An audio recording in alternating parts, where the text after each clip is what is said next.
These are what we call cheese blintzes, an Eastern European Jewish dessert that survived the horrors of the Holocaust. There was a woman named Florence Tabrys. She notably shared her family recipes that survived with her during the Holocaust. This is a cheese blintz recipe she contributed to the Recipes Remembered, a celebration of survival cookbook. Florence grew up near Rod in Poland.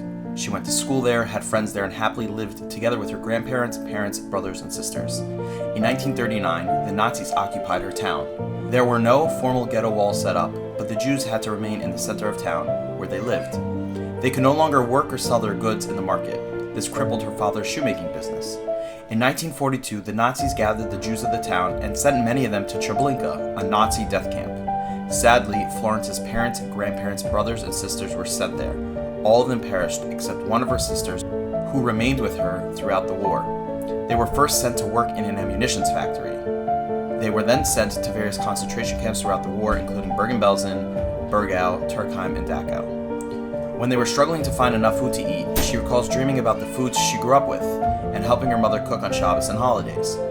Florence and her sister were liberated by the U.S. Army. She spent 4 years in the DP camps where she met her husband, Harry.